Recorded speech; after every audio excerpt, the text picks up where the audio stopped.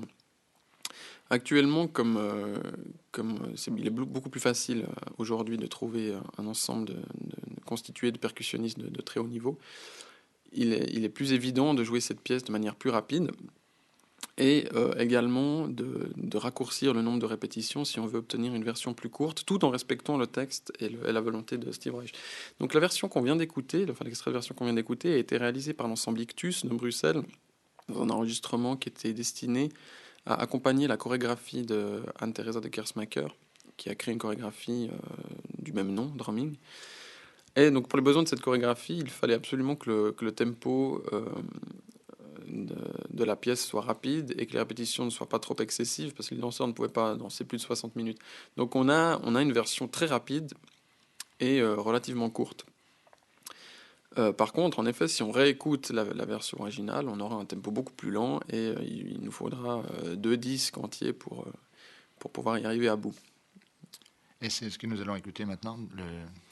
Donc, oui, maintenant, ce qu'on va écouter, finalement, c'est la dernière partie de donc, c'est 4 mouvements. Le premier, donc, au bongo, le deuxième avec marimba, le troisième est un mouvement exclusivement composé de glockenspiel, et le quatrième est un espèce de grand final qui réunit tous ces instruments et les chanteurs qui chantent des harmoniques résultantes. Donc, ce qu'on va entendre, c'est la reconstruction du motif rythmique, où chacun des instruments joue une note, puis une seconde, et se passe la main jusqu'à l'obtention de la séquence rythmique en entier.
Alexandre Babel, le drumming a clos une période de création dans l'œuvre de Steve Reich. Après, disons, comment a-t-il évolué?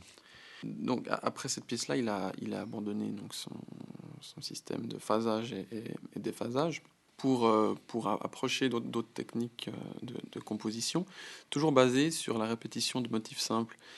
Donc là, on a entendu plusieurs extraits assez courts, finalement, de la pièce Drumming pour ensemble de percussions et voix. Ce qui est forcément intéressant pour l'auditeur, c'est d'écouter la pièce dans son intégralité. C'est là que cette musique-là prend tout son sens. Après Drumming, il a écrit une quantité de choses différentes, dont je trouve certaines des plus remarquables sont une série de ce qu'il appelait contrepoints, qui sont des pièces solistes où l'instrumentiste doit enregistrer un certain nombre de parties instrumentales pour le même instrument, et il va les superposer. Cela va donner naissance à une bande sonore par-dessus laquelle il va jouer en direct. C'est le cas du Electric Counterpoint qui a été créé par le guitariste américain Pat Metheny. où Pat Metheny doit jouer de 12 guitares différentes, donc, en 12 parties. Il enregistre d'abord une première partie, puis une seconde par-dessus la première, puis une troisième, etc. À la fin, il se retrouve avec un enregistrement où on entend 11 fois le même guitariste jouer, et par-dessus, il va jouer en direct. Et c'est le maillon d'une série de 3 contrepoints que Steve Reich a composé à plusieurs années d'écart, et qui sont assez remarquables parce que c'est de la musique soliste, mais finalement on a l'impression d'une musique d'ensemble vu que finalement le musicien soliste joue par-dessus lui-même. Et c'est aussi pour Steve Reich l'introduction de la musique instrumentale électrique, vu qu'il s'agit d'une guitare électrique et non plus d'instruments acoustiques comme c'était le cas avec drumming. Est-ce qu'il y a des clés particulières pour l'écoute? Alors, dans les contrepoints, la technique compositionnelle est moins simple, donc moins évidente à déceler que dans drumming, où vraiment l'auditeur comprend très bien ce qui se passe. Là, Electric Counterpoint est composé en 3 mouvements, un rapide, un lent et un rapide. On va écouter tout à l'heure le troisième, donc qui est rapide. Ce qu'on peut très facilement entendre, c'est l'entrée des différentes guitares. Donc on va commencer avec une seule guitare, une seconde va s'ajouter, une troisième, etc., jusqu'à entendre un ensemble de guitares. Et c'est intéressant d'imaginer que finalement c'est le même interprète qui joue toutes ces mêmes parties, et de comprendre la relation entre les différentes parties qui donne lieu à en effet un contrepoint très harmonieux. Je crois que chacune des Electric Counterpoint est associée à un lieu, d'après les titres qu'il leur a donnés. Oui, tout à fait. Donc, Electric Counterpoint, d'après son titre, met plutôt l'accent sur la nature de l'instrument, qui est un instrument électrique. Les 2 autres contrepoints célèbres qu'il a composés sont le Vermont Counterpoint et New York Counterpoint. Le premier donc, a été écrit en effet dans le Vermont pour flûte et flûte préenregistrée, et le second, New York Counterpoint pour clarinette, qui est écrit en effet, comme son nom l'indique, à New York. Et je profite qu'on parle de ces pièces-là pour dire que la musique de Steve Reich est une des rares musiques qui a été aussi une des rares musiques contemporaines qui a été autant transcrite pour d'autres instruments. C'est-à-dire que cette musique-là est écrite pour l'instrument auquel elle est dédiée, mais étant donné qu'on a des éléments très simples qui sont des éléments mélodiques simples, des éléments harmoniques simples, des éléments rythmiques tout aussi simples, il est tout à fait aisé de transcrire pour d'autres instruments. Et je fais un clin d'œil à un ensemble lausannois qui s'appelle 1+1 et qui vient d'enregistrer récemment le Vermont Counterpoint et le New York Counterpoint avec une flûte à bec et un saxophone, ce qui est quand même assez remarquable comme transcription. Et quel est celui que nous allons écouter maintenant? Et celui que nous allons écouter maintenant est Electric Counterpoint, joué par Pat Metheny.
elle a déjà dit, et c'est bon de le répéter, Steve Reich est finalement le chef de file de ce qu'on a appelé le mouvement minimaliste américain, ou de musique répétitive, qui comprenait des compositeurs aussi remarquables que Philip Glass, Lamont de Young, Terry Riley ou encore John Adams, qui chacun ont évolué dans leur propre idée de la musique minimaliste ou répétitive.